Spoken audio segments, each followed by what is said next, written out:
Assalamualaikum warahmatullahi wabarakatuh.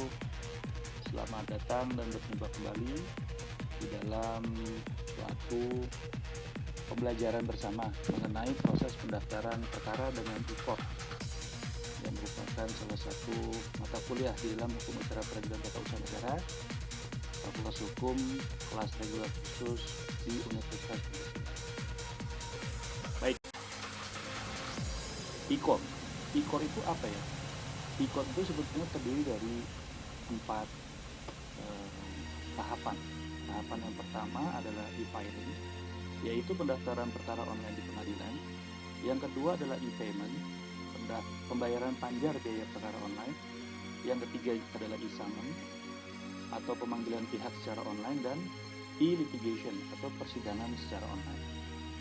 Nah, layanan bagi pengguna terdaftar untuk pendaftaran perkara nasional ini untuk sementara hanya bisa dilakukan oleh advokat, dikhususkan untuk advokat dan divalidasi oleh pengadilan tinggi di mana advokat tersebut ditunjuk. Layanan bagi pengguna terdaftar untuk pendaftaran perkara secara online mendapatkan taksiran panjar biaya secara online, pembayaran secara online, pemanggilan yang dilakukan dengan saluran elektronik, dan persidangan yang dilakukan secara online. Bagaimana caranya kita memulai untuk melakukan pendaftaran suatu gugatan melalui e-court? Yang pertama adalah kita bisa ketik melalui e-court.mahkamah.agung.go.id. Nah, ini adalah salah satu bentuk yang bisa kita lihat saat setelah kita melaksanakan browsing e-court tadi. Ya. Ada login, yaitu bila mana telah mendaftar, maka bisa langsung memasukkan email ID dan password, atau register untuk pengguna terdaftar untuk advokat. Pendaftaran pengguna baru bisa diklik dengan yang browser yang berwarna biru. Yang pertama tahapannya adalah registrasi pengguna terdaftar, yaitu sebagai advokat. Jelas bahwa di sini contohnya di sebelah kanan di dalam box warna merah ada nama, email, password, dan juga ulangi password untuk memvalidasi paket. Lalu jangan lupa melakukan klik I'm not robot sebagai captcha, lalu klik register. Di sini harus diisi nama lengkapnya, tidak boleh nama-nama yang beda dari yang ada di dalam identifikasi kartu atau KTP kita atau KTA. Yang kedua, email yang memang dikhususkan untuk mendapatkan informasi nantinya dari sistem e-court tadi, lalu password, lalu klik captcha, dan klik register. Nanti email yang telah terregistrasi akan dikirim email aktivasi untuk dapat masuk ke e-filing. Yang kedua, tahapan selanjutnya adalah login. Login di sini adalah login ke dalam e-court tadi. Bisa diklik tombol loginnya, maka masuk.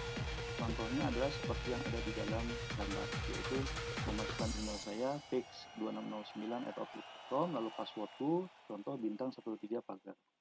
Lalu setelah kita login, maka akan keluar yang namanya data-data advokat. Maka dapat diisi nama lengkap, alamat kantor, telepon, fax, handphone, dan nomor induk KTA termasuk organisasinya, apakah Pradi atau KAI dan segala macamnya. Nah, di sini gunanya adalah untuk melengkapi dengan dokumen advokat sesuai dengan persyaratan yang diatur pada Peraturan Mahkamah Agung Nomor 3 Tahun 2015, yaitu KTP, berita acara, sumpah, dan kartu tanda anggota. Ini adalah salah satu tampilan dashboard untuk pengguna yang sudah terdaftar. Di dalam dashboard ini maka akan ada yang namanya info perkara gugatan, info perkara bantahan, info gugatan sederhana, serta info perkara pendaftaran permohonan.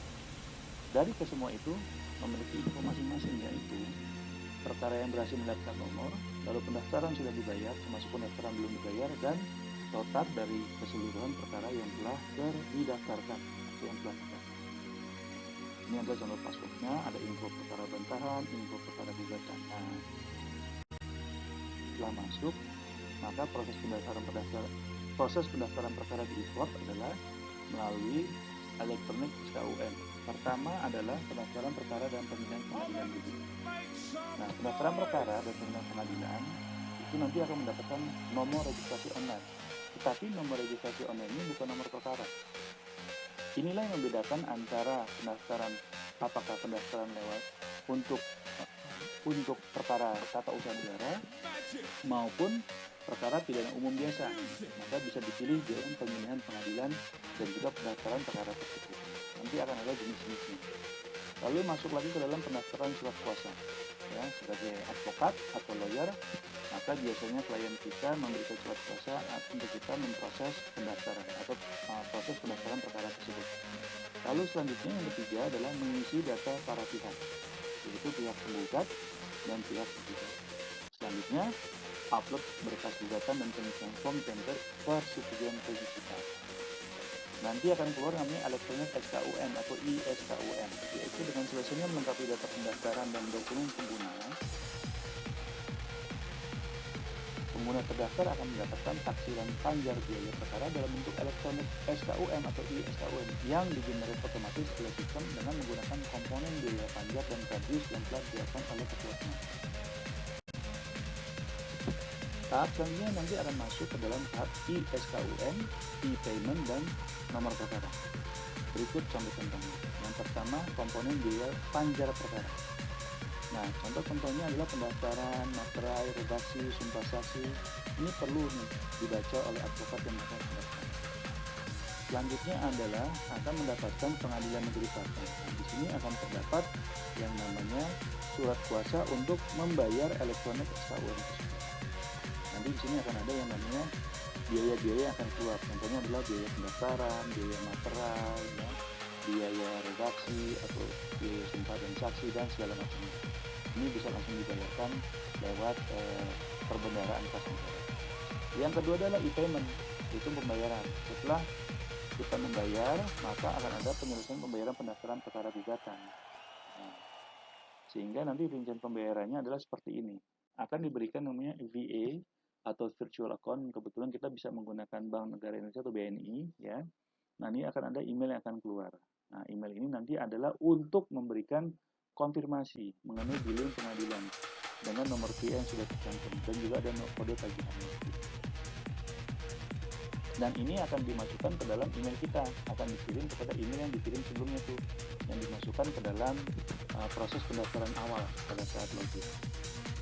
Selanjutnya setelah pembayaran dilaksanakan, maka akan terverifikasi sehingga akan mendapatkan nomor perkara.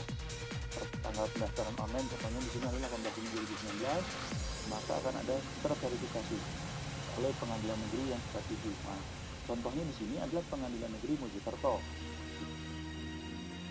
Selanjutnya dengan mendaftarkan nomor perkara, tahapan pendaftaran perkara online telah selesai dan menunggu pemanggilan dari pengadilan. Pendaftaran berhasil ini juga akan mendapatkan email pemberitahuan sehingga diharapkan informasinya cepat sampai kepada pengguna terdaftar. Nah, ini adalah salah satu contohnya sebagai e-filing verifikasi dan hasil verifikasi. Bila mana ada status verifikasi warna biru berarti sudah terverifikasi. Nah, di sini akan ada namanya tanggal pendaftaran, nomor registrasi dan juga perkara. Nah, jenis perkaranya gugatan. Ada nomor registrasi. Lalu setelah itu kita akan mendapatkan e-summon atau mendapatkan panggilan elektronik. Nah, contoh panggilan elektronik seperti ini. Contohnya jenis panggilan, ya, panggilan sidang dengan nomor perkaranya, tanggal sidangnya kapan dan nilainya kapan. Pihaknya siapa, lalu dokumen panggilannya apa saja. Nah, bila mana ingin kita melihat dokumen panggilan, maka tinggal klik di lihat dokumen ini. Dan siapa pengirimnya? Pengirim dilakukan oleh Pengadilan Agama Klaten dengan pengiriman di Senin 22 April 2019 pukul 8.44. Selanjutnya, maka kita akan masuk ke dalam persidangan elektronik atau e-litigasi. Pada e-litigasi ini, acara persidangan secara elektronik oleh para pihak dimulai dari acara jawaban, lalu replik, duplik, dan kesimpulan. Untuk jadwal persidangan sudah terintegrasi dengan tundaan sidang di SPPT. Dokumen dikirim setelah mendapatkan tundaan sidang dan ditutup sesuai jadwal sidang. Untuk mekanisme kontrol, seperti menerima, memeriksa, dan meneruskan dari semua dokumen yang diupload para pihak dilakukan oleh majelis hakim atau hakim, yang berarti ketika kedua belah pihak mengirimkan dokumen dan selama belum diverifikasi oleh majelis atau hakim, kedua belah pihak tidak dapat melihat atau mendownload dokumen yang dikirim oleh pihak terkait. Jadi paling penting adalah harus diverifikasi dulu oleh majelis hakim yang akan menjadi hakim pada gugatan atau pada panggilan sidang yang telah dilakukan. Nah, bila mana ingin detailnya, sudah kami buatkan suatu QR code untuk masuk ke dalam buku panduan ekspor. Demikian dari presentasi ini yang disusun oleh saya sendiri, Kita Solusi. Terima kasih dan mohon maaf bila mana ada kekurangan-kekurangan. Semoga bermanfaat. Assalamualaikum warahmatullahi wabarakatuh.